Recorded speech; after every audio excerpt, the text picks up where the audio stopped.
Good afternoon, everyone. Thanks for your patience. Really appreciate you being here today. I'm Debbie Cox-Bolton, CEO of the New Deal. I want to welcome you to a really special program we're doing today to launch our Build Back Better series. We're convening, of course, today at a historic moment. Over the past year, COVID-19, the resulting recession, and a long overdue reckoning on race in this country have converged to create a once-in-a-lifetime opportunity, as well as a once-in-a-lifetime responsibility to create a new path forward. Path not back to some old pre-COVID normal, but a path forward to an America that works better for everyone. For over nearly a year, the New Deal state and local leaders, including our Renewing America Task Force, have been doing remarkable work. The task force is led by 5 amazing state and local leaders: Phoenix Mayor Kate Gallego, Michigan Lieutenant Governor Garland Gilchrist, Shelby County Mayor Lee Harris, Maryland Delegate Brooke Learman, and Oregon Treasurer Tobias Read. Together, they've been working with their fellow New Deal leaders across the country, along with policy experts from the public and private sectors, to identify the most pressing challenges critical to our economic recovery. And in addition, they've been addressing longstanding racial inequities in each topic. Throughout the year, they released recommendations on these critical issues: housing, transit, childcare, small business and entrepreneurship. And today, we're adding recommendations on expanding broadband and modernizing the social safety net, and re-releasing the report. That report, Policy Guidelines and Proposals for Building Back Better, Recovering from the Pandemic and Addressing Long-Standing Equity Issues, is now available at www.newdealforum.org. When we started this work more than a year ago, state and local leaders were largely alone on the front lines, trying to address simultaneous crises. Fast forward, and now with Joe Biden and Kamala Harris in the White House, and both chambers of Congress in Democratic hands, there's hope again, and a chance to create real and lasting change. We at the New Deal are already working with the new administration to highlight what's working around the country and to support their efforts around economic recovery, as well as their ambitious equity goals. Today's event is just the first in a series of monthly programs we'll be doing to dive into these critical issues and to discuss how state and local leaders can partner with the federal government to, in President Biden's words, build back better. So we're excited about having a great program today with speakers from the administration, Congress, and with our Renewing America Task Force co-chairs. It is my pleasure to start today.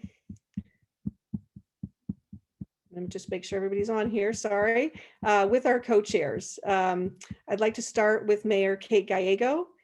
We have 3 of our 5 co-chairs with us today. Also Oregon Treasurer Tobias Read and Shelby County Mayor Lee Harris.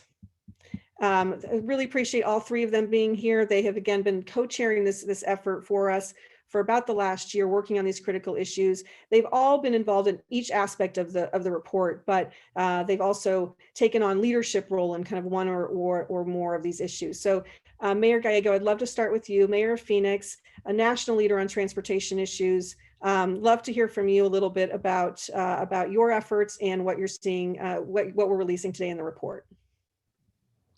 Wonderful. Thank you, Debbie, and thank you to my amazing co-chairs. It has been a privilege to work with you as we prepare policy guidelines that we think will assist the administration in helping America build back better. It's exciting for me to be able to talk about transportation. Our new transportation secretary, Mayor Pete Buttigieg, who says I can still call him mayor, is an alum of the New Deal. We actually went to college together, and so I will forever be the second most famous mayor in my college graduating class, even though he is no longer a mayor. But we are looking forward to working with Mayor Pete and the Department of Transportation on our transit system, which we've always known has been a backbone for America, but ever more so during COVID-19. Access to transportation means opportunity. It's whether you can get to school, jobs, medical appointments. It's very important to our essential workers, and in fact, a disproportionate percent of those who are working in essential fields use our transportation. Our transit ridership is diverse. About 60% nationally of our transit riders are members of communities of color, and that's true for our bus ridership here in Phoenix.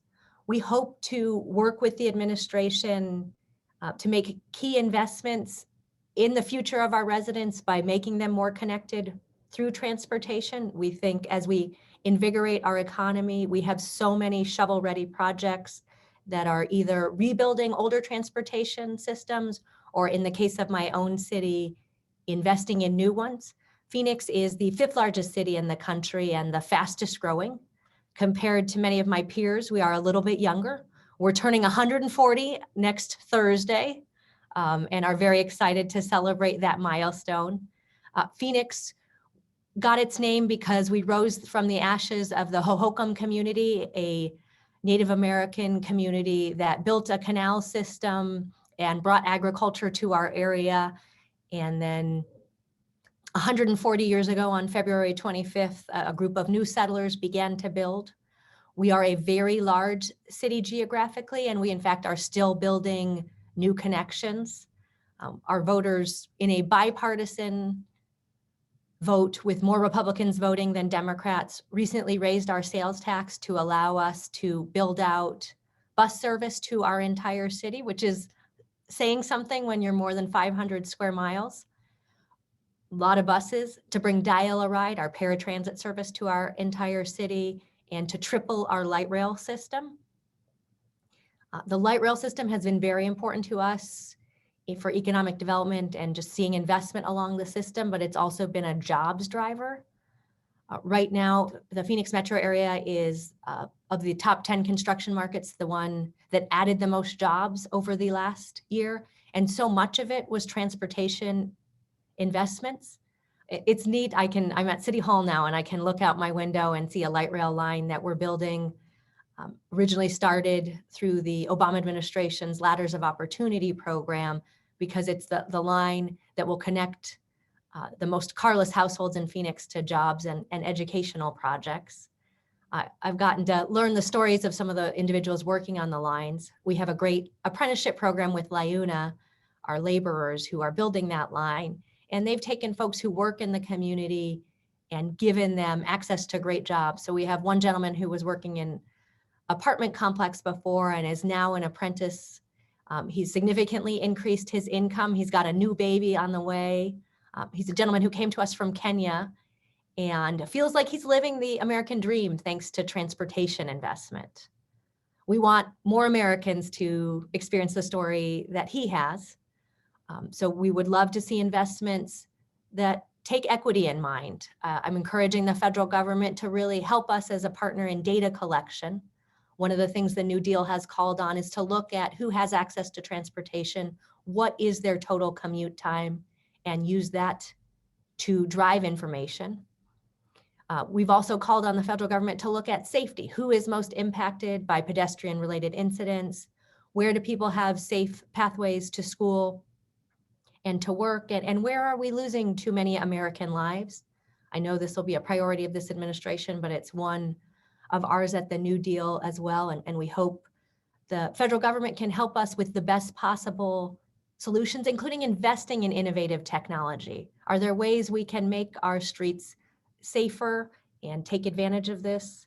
Are there ways we can use so much data that's out there to do better? So we hope that we will both look at how we design our communities in safety, but also look at COVID safety. We want to partner with the federal government to make investments that are visible to our riders in safety and to our transit workforce.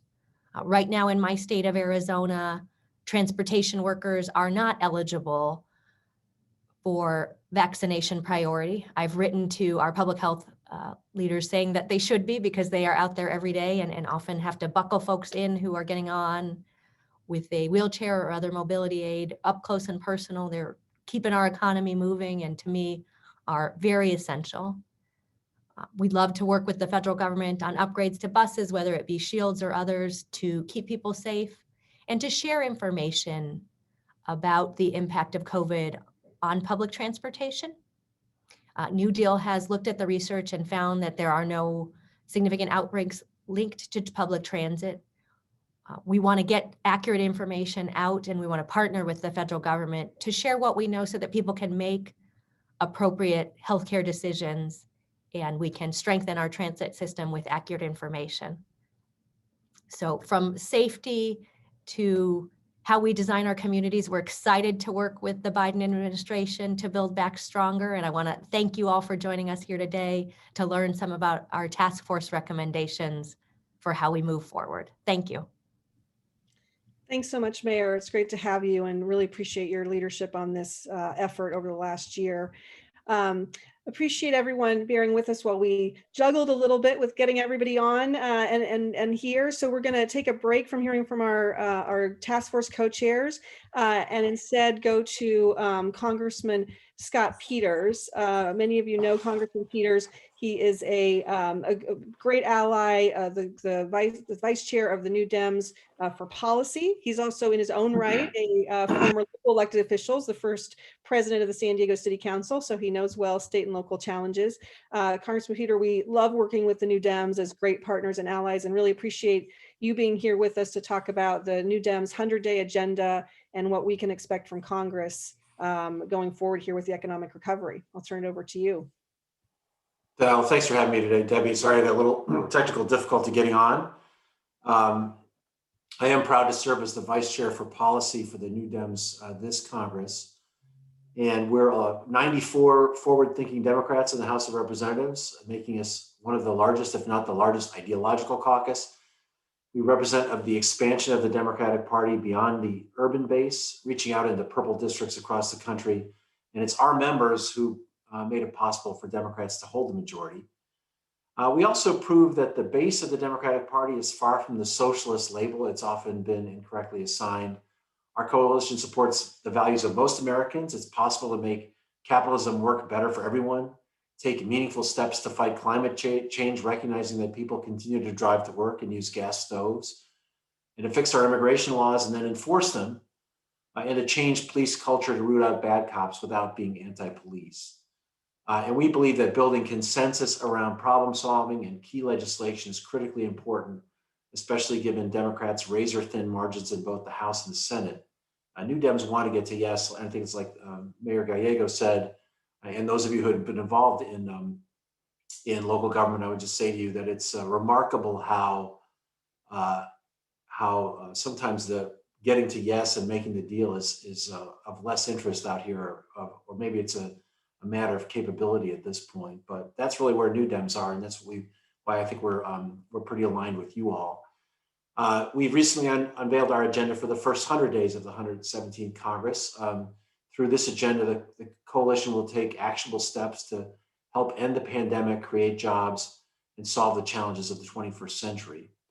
It's no surprise that the first thing that is on the agenda is COVID, reopening schools and the economy safely while also addressing healthcare infrastructure, climate change, immigration, other important issues in our nation. And the agenda is not intended to be a comprehensive laundry list of things we hope to accomplish this Congress, or a list of bumper sticker slogans. We're probably not the best at that.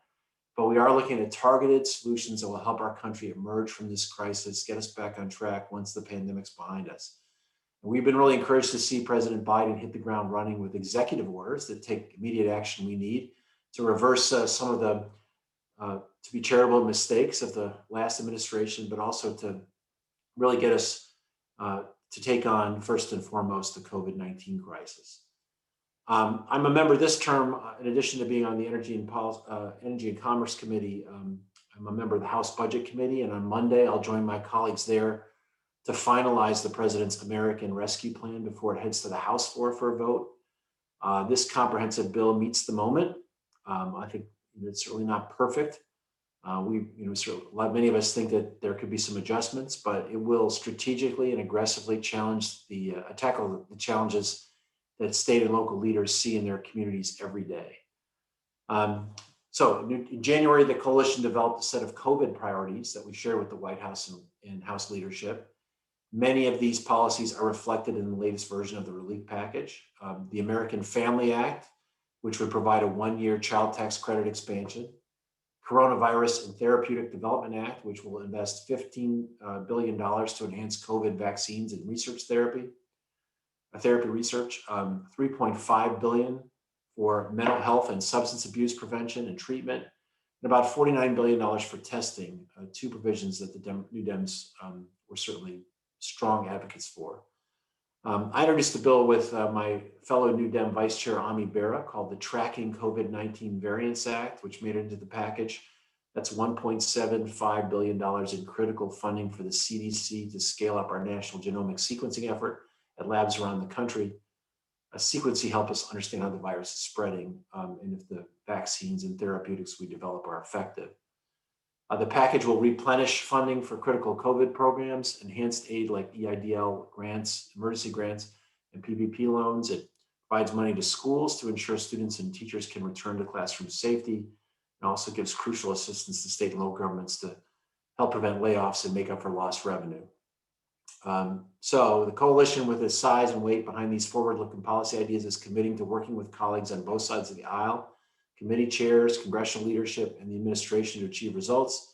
And looking forward after this first 100 days, we want to answer some of those questions about what the future of capitalism is, what pragmatic action around climate change and infrastructure really looks like, and going forward, how we continue to get people more access to healthcare that's affordable and meets their needs. So appreciate the chance to be with you today. Appreciate all the work you're doing across the country. And for those of you in Texas and the areas around there, we certainly send our love and prayers to you all, and hope you get through this this crisis soon and safely. Thanks so much, Congressman. I know that you have limited time, but I'd love to just take a couple questions for you if you don't mind. Sure. Great. People who are watching can put questions in the Q&A box, both for Congressman Peters as well as our remaining co-chairs who will yet to speak, and Cedric Richmond, who will be joining us later. So go ahead and use the Q&A box if you'd like, but I'd like to just start with one. Congressman, again, thanks for your great work on this. At the top of our introduction about our paper that we're releasing today, we talked a lot about the equity issue being so central to the need to build back better into the economic recovery. I wonder if you could just talk a little bit about, from your perspective, how you see that efforts underway on tackling equity in Congress. Well, I think that's now infused in all of the discussions we have about policy in our caucus, whether it's climate or education. And I would say, speaking for me, I think a lot of people wonder how they can compete and how their families can compete in this coming economy. And so I think a lot about making sure that everyone has access to the right kind of education that they need. I think it's not that four-year college isn't for everyone, although four-year college should be attainable and affordable for those who want to pursue it. We have to think about what the safety net looks like, and what, the portability of healthcare is very important, because people don't stay in one company anymore like they used to. But often people are constrained from leaving their job because they're worried about healthcare. But there's no reason why retirement should be connected to a company. In the age where the gig economy is coming, how do we make sure that workers are protected while they have the same opportunity to pursue economic choices that they desire? So I think equity issues and making sure that everyone has a shot is sort of front and center now in the Biden administration and throughout the Democratic caucus. Yeah, I think that's exactly right. It has to be across all of these issue areas. Absolutely. Another question, Congressman, you mentioned your work on energy, and then you mentioned Texas. Obviously, we're seeing this catastrophic situation happening right now. Just any idea about Congress's response to that, and how we can think about avoiding these kind of failures as with climate change in the future? Well, obviously, we have to invest in resiliency and adaptation. I think California had some issues with rolling blackouts this summer. We had extreme heat, and we did rolling blackouts. Our situation was not as dire as people who are facing freezing temperatures. But I think we're going to see that these kind of extreme weather fluctuations are going to be part of our future, and we have to be ready for them. In a broader sense, just because you asked about energy, we have to be honest about what this is. There's already a little bit of politicization of what's happened in Texas, whether it's the fault of renewables or not. It's clearly not, but we ought to understand from an honest perspective what went wrong and how to prevent it. One of the things that I will work on is in terms of upgrading the grid we all agree that the nation's electric grid should be more reliable, more secure, and more efficient. One of the things I'm pursuing is more interstate transmission. One of the things we want to do is get renewable energy from where it is, sometimes say Arizona, to where it needs to be, Chicago or Detroit. We need interstate transmission to do that. That's something that takes the pressure off batteries a little bit, but also it works both ways. So today we might be able to ship energy from Detroit to Houston, and connecting the grid, creating a macro grid, it's called, is something I think that's really important for us. Is one of my projects in the energy subcommittee. But really, we have to have honest conversations about this, and I know that at the local level and the state level, it can be a little bit less political. We have to break through that a little bit more here. And by the way, Debbie, it's not easier because of what happened on January 6th. I mean, it's a tough time in Congress right now. Still a lot of hard feelings that make it even a little bit more difficult than it has been. But we're set here to do the job, and we'll have to figure it out. Yeah, that's unfortunate to hear, but your point's well taken about the disinformation coming out about what's causing even climate. So, the fact that everything is so politicized is making it concerning about moving forward. To that end, we have a question from Helena Schwartz from our friends over at Build Back Better. She's asking about, if you could just kind of at a high level talk to us about what you anticipate being included in the COVID relief package that ultimately gets passed, and also your kind of the politics of it in terms of passing it both in the House and Senate. So, I have to be honest, I was very, very excited about Vice President Biden becoming President Biden. I think one of the things that gives me the most hope about that is that his orientation is that he's a bipartisan person. He comes from an age when Congress worked, when Republicans voted with Democrats, and sometimes Republicans voted two ways and Democrats voted two ways. And I think he could teach us about that because this is not an issue so much just of willingness now to work together, but of competence. No one's had practice sealing the deal and closing the case in this Congress. So the politics of this relief package are that I think President Biden would like to work with Republicans.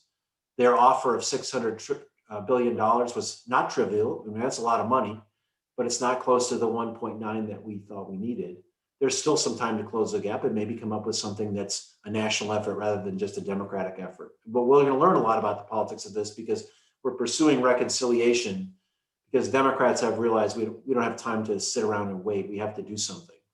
I think there's some room to cut. I think it could be a smaller package. It would leave us some money left over to feel comfortable about borrowing for infrastructure in the future. But right now, I think it's a pretty robust package. I mean, if you're a state and local government, you got to feel pretty good about the aid coming to you. If you're a hospital, if you're a family with children, there's a lot of support in this package. To be honest with you, I really like to see a bipartisan effort. I'd be willing to give up a few $100 billion to come to a deal. But it's still not clear whether there's a mood on both sides to do that. It's going to be a very telling first 100 days, though, because we're going to learn a lot about bipartisanship and the possibilities of working together. Yeah. Well, Congressman, thank you so much for joining us today. And thank you on behalf of the state and local leaders that are part of New Deal for the New Dems advocating for that direct state and local relief. Yeah. I know that's an important, critical to being able to move the ball forward on so many issues. So just thank you for your friendship and your partnership over these years. And I really appreciate you being with us today. Thanks, Debbie. I get a little bit wistful about being the city council president. When everyone would return my call, we could actually get stuff done, but we'll keep at it. Thanks so much for your help. Thank you. Thank you. I'd like to go back now to the second of our co-chairs who was with us to talk a little bit about, again, the report that we're releasing today around Building Back Better, recommendations to address the economic recovery as well as longstanding equity issues. Delighted to have with us Lee Harris, the Shelby County Mayor, who was one of our co-chairs, Again, worked on all of the issues, but in particular, the mayor's done amazing work in Shelby County around small business support and relief. And I know is looking forward to making sure that we have investments in small business and entrepreneurs, particularly in communities of color going forward. So Mayor Harris, love to hear from you about your efforts and some of what we were talking about in the report today. Well, very good. Good afternoon. And thanks, Debbie and New Deal for convening us. And thanks to the New Dems and the Congressman for those remarks. Lee Harris and Mayor of Shelby County government. Shelby County is the largest county in our state and in the region with over 1 million folks in the metro area. And we are the home to the city of Memphis. Our county, Mayor of Phoenix, is 200 years old, so a little bit older than Phoenix. And most importantly, for Shelby County government, public health is one of our chief responsibilities and falls squarely within the Shelby County Health Department. For our county government, this has really been a time for the ages. In our area, the global pandemic has been fought almost exclusively on the local level. That includes every single part of the pandemic, from the COVID response to trying to figure out how to get about 1.5 million shots in arms, to school reopening, to the economic recovery. And every single week, we say things are going to turn the corner, but then a new challenge emerges. This week in Memphis and Shelby County, we are facing a snowstorm, one of the worst in decades. A snowstorm in Memphis in a community that rarely gets any snow. So now we are all experts on setting up vaccination sites in a snowstorm. And spoiler alert, it's really, really, really hard. Like everyone else here, I'm really pleased by the changes made by the Biden administration. We have felt the effects and we have cheered and celebrated them. We've been particularly pleased that there is now more information shared with local communities about vaccine supply. It's made our planning for distribution immediately and significantly better. So we are relieved to be off the roller coaster ride that we were all on prior to January the 20th. When it comes to the economic recovery here in Memphis and Shelby County, we've learned at least 3 valuable lessons. One, cash is really king. In other words, many of our businesses need actual cash supports if they're gonna make it. We've been able to use a combination of local and federal dollars to give cash infusions to our businesses, with a special emphasis on small business and minority businesses. I'm also talking about barbershops because the reality is that many of them would not have come back without help, and they end up being one of the real conduits for minority entrepreneurship. Obviously, we've helped our restaurant industry and many, many other types of businesses. But that brings me to my second point, and that's this, is that we have to do more than just the cash distributions. At the local level, we also have to make sure that we signal that it's safe out there when it's appropriate and when it is safe out there. Demand will continue to be in a slump, and businesses in our community will continue to suffer unless we show it's safe. That's why we're encouraging everybody that will, in communities like ours, to put out things like COVID safe stickers at local businesses. We've even given out 50,000 masks to our businesses so that they can give to their customers. And further to send that signal, we've made Facebook videos and community engagement initiatives about how to safely eat out, how to pick up takeout, or how to visit a close contact business. And thirdly and finally, we've learned that a range of businesses and organizations have been impacted. And some of those businesses are invisible to the eye unless you pay careful attention. For instance, there's been an economic unraveling with respect to organizations and businesses devoted to arts, culture, stage production, and theater. And so a lot of our programmatic efforts have been geared there, since they would otherwise be devastated. We made our museums, our cultural institutions, free by prepaying for admission for all youngsters.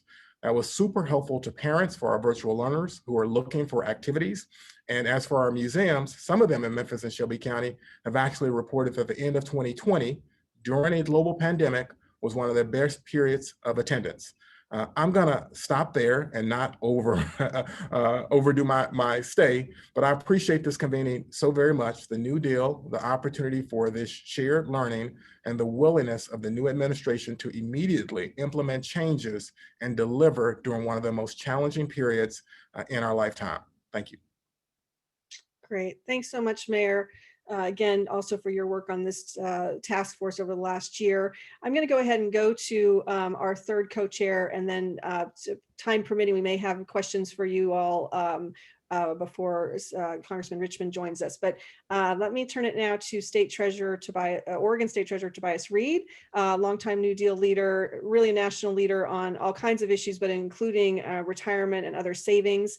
Tobias led a panel at our conference on this topic, actually, where we got some great information from some experts around the country, which went into the report recommendations that are being released today. So Treasurer, let me turn it over to you. Thank you, Debbie, and thanks to all of my friends in New Deal, including the illustrious co-chairs. It's really good in these challenging times to get some dose of optimism, and I get that every time I'm associated with New Deal. So I get to say good morning from Oregon here on the West Coast. I really think it's clear that the pandemic has exposed some shortcomings in our safety net. And that gives us a chance to reimagine and strengthen it as we simultaneously seek to rebuild our economy. You know, change and disruption is not going to stop when the pandemic is over. Advances in automation, the growth of the gig economy, the inability of many people to afford a place to live where jobs are being created, all these things will continue to force us to adapt the safety net. But I think it's really important that we not let the aspiration to restore a previous status quo be our guiding principle. We're not seeking racial and gender inequality with talent on the sidelines. It's worth remembering, after all, that for a lot of people, the good old days were not so good. And to use the word opportunity right now, I think feels kind of out of touch, like I'm skipping over the immediate challenges that people have to their very survival right now. But as we deal with those challenges, and we must, we also have to seize the chance to rethink our economy and the ways to rebuild it to be more inclusive and more resilient. So I want to draw attention to a few of the recommendations in the report. Of particular importance to many of us on this call, we want to emphasize the need to increase direct federal funding to cities and states that will allow us to rebuild our safety nets at a critical moment. We're partners with the federal government, after all, in serving our constituents, and we want to make that partnership real. We need more and more flexible funding for local government to tackle their most pressing challenges and find ways to put people back to work. We need a Marshall Plan to help those communities, many of them in rural areas that missed out on the growth that preceded the pandemic and now need help transitioning to a new economy. We also need to make sure we're putting tools into the hands of families who are looking to help solve their own needs. Innovative savings solutions, college savings plans, and automatic enrollment state retirement plans. All of these things will be critical features of a future safety net. The last thing I want to mention is just what I think distinguishes this group, this report, and the New Deal as a whole. It's the combination of realism and optimism. I don't think these things are mutually exclusive. And I think this group, this report, has the clear eyes to see the problem and the way forward at the same time. So I'm proud to be part of this team, and I appreciate bringing this together, Debbie and team. Thanks so much, Treasurer. I'd love to ask you and your fellow co-chairs a couple follow-up questions if we could. You mentioned this, Tobias, but could you just talk a little bit more, maybe starting with you, and then if the others want to chime in, just about what that state and local aid means in terms of what kinds of things can't get done without that kind of help? Well, I've been really clear and increasingly pointed in Oregon lately that I think the thing that is most important to getting us back on track right now is opening schools and doing so safely. And I just, as the conversation got going, was reading a statement from our governor about using $500 million in federal aid to purchase additional PPE and testing equipment for our schools in Oregon. So it's hard for me to get past thinking about those direct impacts to the programs that people are relying on. And you don't have to, I mean, probably every one of the co-chairs here as parents can tell you how difficult it is to balance remote learning with work. And we're among the lucky people who get to work at home a lot of the time. So I think it's easy to just think about direct impacts for individual people that federal aid can help states and localities deal with. Thank you. Mayor Gallego, do you want to take that one too? Absolutely, and couldn't agree more with parenting while being in government is quite a balance. So we are very passionate about investing in our kids and also bridging the digital divide, which is one of the things we've been doing with federal partnership. We were able to buy tablets with Wi-Fi and laptops for students who didn't have access. That is helping them with virtual learning, but it'll also help them recover from some of the deficits we've seen because of this. With the federal government's partnership, we've been able to hire our local restaurants and food suppliers to provide food to those who were housing vulnerable. And just yesterday, the city of Phoenix, with a unanimous vote, so bipartisan, you don't see those all the time, allocated $33 million to fight homelessness in our community. Unfortunately, even with the eviction ban, it's a challenge we are really seeing in this community. We cannot do that type of investment without the federal government's partnership, but the federal government should know there are people who will have a roof and a meal because of support for local government who can go out and make a difference. I spoke a little bit earlier about the transit system. We are now installing barriers that I believe will save lives of our transit operators who at the moment are not deemed essential for vaccines. We can do that because of the federal government's partnership. All of these needs are ongoing. Now that President Biden has said it'll likely be July before everyone who wants a vaccine can get one, we have a time frame where we understand we have to keep making the important investments that last year's CARES Act allowed us to do, and the need is only growing right now. Thanks, Mayor. Mayor Harris? Sure, I'll be brief. No doubt about it. Aid to state and local governments is money well spent right now. It certainly has been hugely helpful to us with respect to our eviction supports. And when we don't receive it, I'll just point out we kind of have to step in, and there is not a lot of resources left on the local level. We've been at this for 11 months. And so it's difficult. So last year when the state and local governments were left out of the last round, we had to dip into our reserves to provide supports for the restaurant industry and restaurant workers who were on the brink and needed those supports.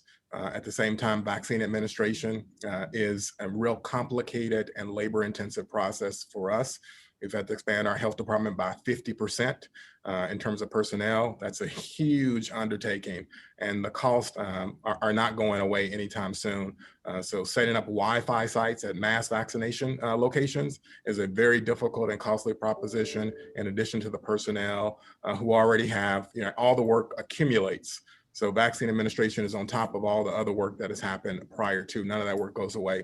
So, if the question is about state and local supports, I say yes, yes, and yes. Yeah, I don't know if you guys have thoughts, any of you, on what else you need from the federal government. I think that would be helpful too. Besides the direct relief, the direct money, are there other things that could be helpful in terms of what you need on the ground right now, either from Congress in this, particularly in this upcoming relief package? I would say flexibility is really important, and recognizing that these things are cumulative, and even when this package hopefully passes, it's not as if our needs are immediately going to go away. I'm really concerned, for example, that in spite of all the work that we're trying to do to get schools and open and students back in class, it's not as if getting to the fall, we're not going to have those issues again. So one of the critiques that I've heard recently around this debate on a rescue plan is, well, there's money that hasn't been spent yet. Well, yeah, because there's still unmet needs, and we're trying to think about the long run here. So I've heard Congressman Peters loud and clear. I was a little concerned that he said he's ready to give up a few $100 million right away. We're going to need that, I suspect, over the long run. So I certainly support the aspiration towards a bipartisan solution. But was it Churchill who said we're not at the end, we're not at the beginning of the end. Maybe we're at the end of the beginning. That feels like maybe where we are right now. Thanks, Treasurer. Thank you. Mayor Gallego? I would say good data is very important. I think the administration is putting a press towards data around who is getting vaccinated, which is incredibly important. We would also appreciate them helping us with science as they did around school reopening, but we need the best possible information about variants, about how they are spreading. Arizona made news again recently for being #1 in the country for COVID-19, and we think that has one component of that was the variant that was spreading in our community. Obviously, we've seen the reports recently that some people who had COVID-19 have been reinfected with a new variant, and as a local elected official, I would welcome information about what we need to do to prepare for that. How is that going to change the tables for recovery as well?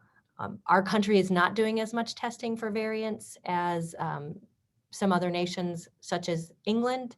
And I'm grateful to the congressman for leading in that area, because we do need that information to understand and prepare for what is to come. So that good data would be incredibly important. Yeah, you're right, Mayor. Actually, I'll just point out that in the report that you all released today, data was across every single, it was surprising how that came up with different experts in every single issue we talked about, whether it was childcare or housing. Just the lack of understanding of who's getting it, who needs it, just seems to be such an important thing across the issue areas. Mayor Harris, did you want to add anything to that question? Sure, I think that's exactly right. I just would amplify and say consistency around information is also very key. At the local level, we do have a megaphone, but it's not the loudest megaphone. And so a lot of what's heard on kind of these national platforms and by national figures drive conversation locally. And we can't, some of it we can't compete against. And so to the extent there is national messaging, consistency is great. So obviously all of us are for teacher vaccination. And if there's a consistent message around teacher vaccination, I think all of us are willing to put our best foot forward. But if it's ambiguous, that puts us all in a very, very tricky situation. So just consistent messaging for the national level, recognizing that local leaders are deal with the fallout if there's any inconsistency. And I think we saw a lot of that with the last administration. Well, I have you all. I'm getting a couple questions from people about, this is not particularly in the report necessarily, but just about vaccines. It's on everyone's minds, and having people from across the country would be really helpful just to know, anything that you can tell us about how vaccines are going in your area, and, how it's looking kind of going forward over the next weeks and months. We're on a rotation here, so I'll start back with you, Treasurer Reed. I don't know that it is an interesting question, and I'm actually really eager to hear the mayor's responses here too, because I think each of us, or at least I feel like I get into the weeds in Oregon, and then I wonder, like, how different is it here really than everywhere else in the country? We've got our challenges. I think there's an increasing momentum, which is good. I applaud the fact that our governor put teachers at the front of the line. She took some criticism for that, but I think it was a good decision. And so, I'm hopeful that there's continued momentum in terms of the distribution mechanics, the locations, the data flow. But I suspect we're dealing with the same things that everyone else is. Mayor Gallego? We are doing a good job of getting shots in arms quickly here with the supply we have. Like everyone, we would like a larger supply.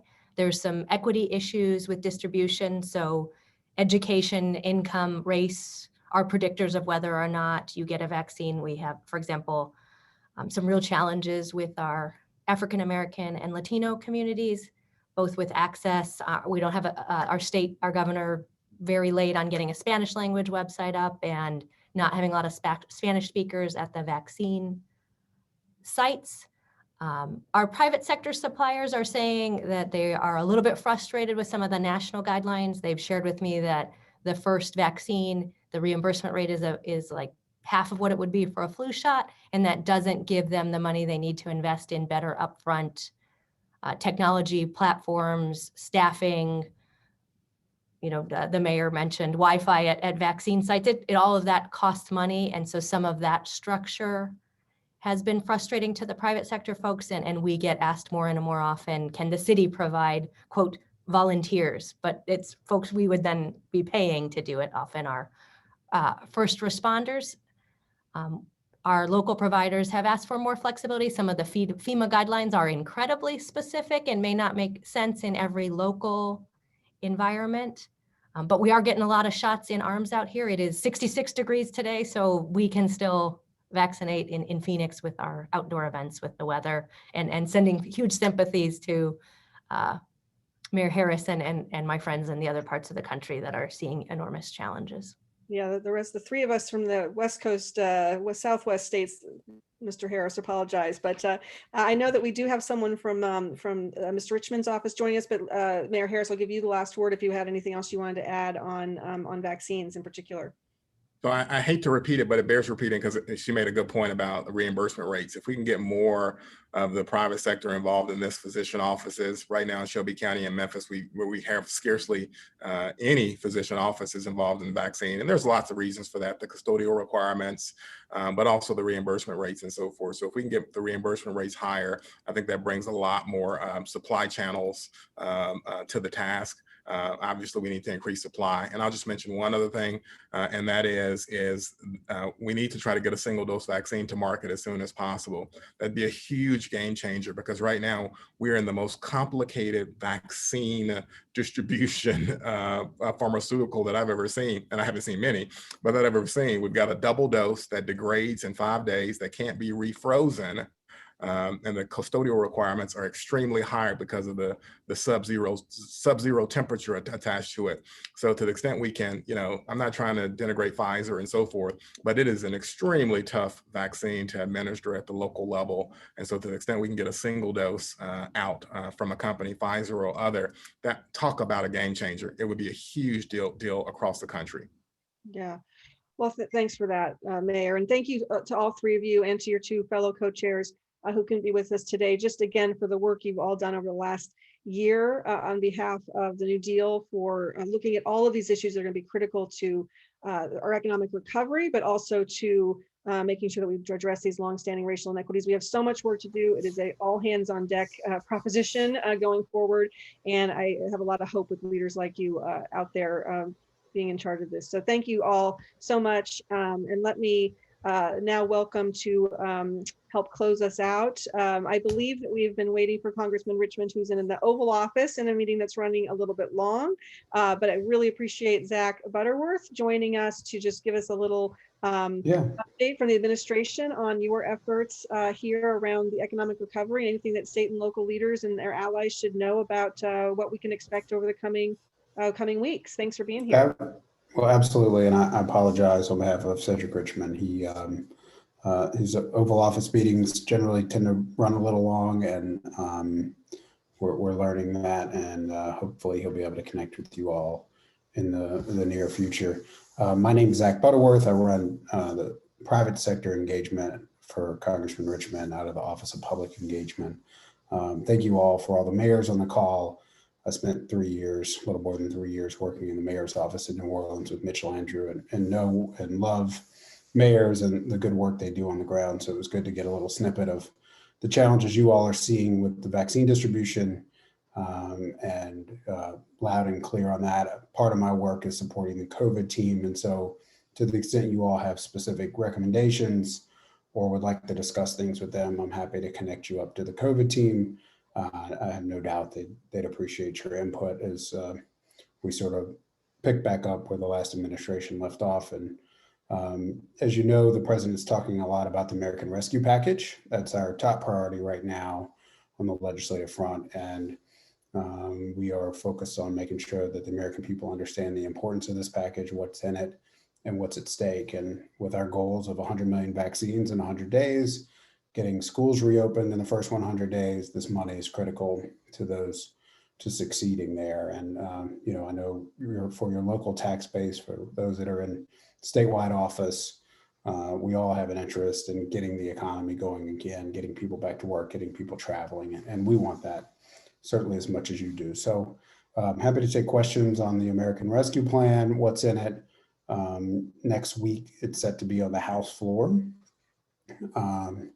So if you would encourage you to check in with your delegations there, and then should be heading over to the Senate for Senate consideration, probably back to the House But this bill includes $1,400 checks for everyone, vaccination, distribution funding, funding for small businesses, restaurants, airlines.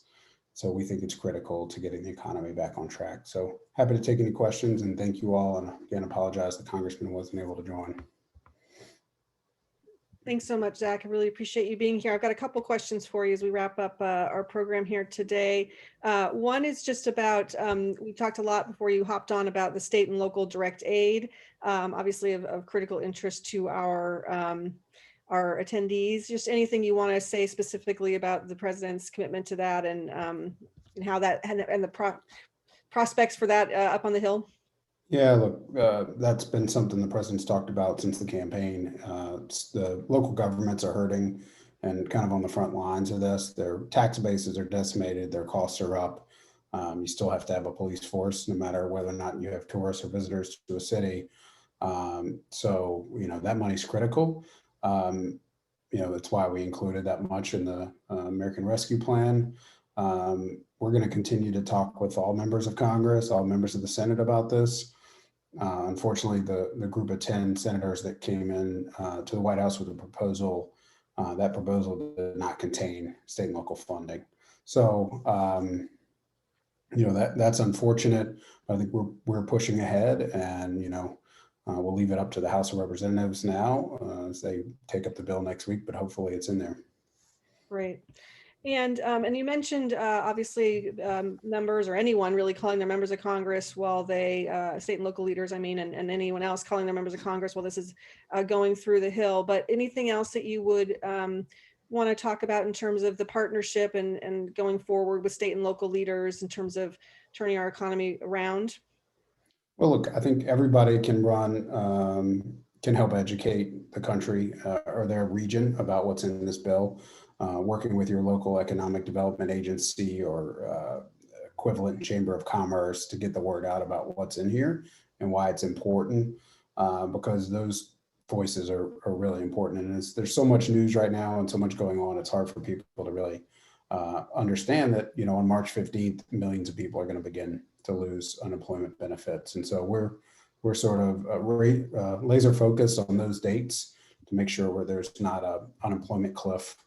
And would love the mayor's help, the statewide officials on this call's help as we educate the American people about why this is so important.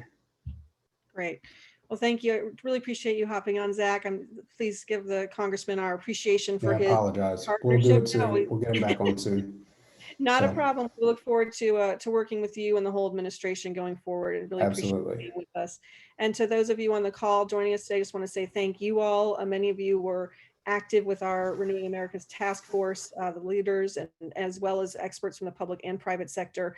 As I said a minute ago, this is going to be an all hands on deck situation to turn the country around and to address our economic recovery, as well as addressing these longstanding issues on racial equity in particular. So we look forward to, again, this is just the first in a series we'll be doing on around building back better, to use the president's phrase. And we look forward to working with all of you in the weeks and the months ahead. Thank you for joining us today.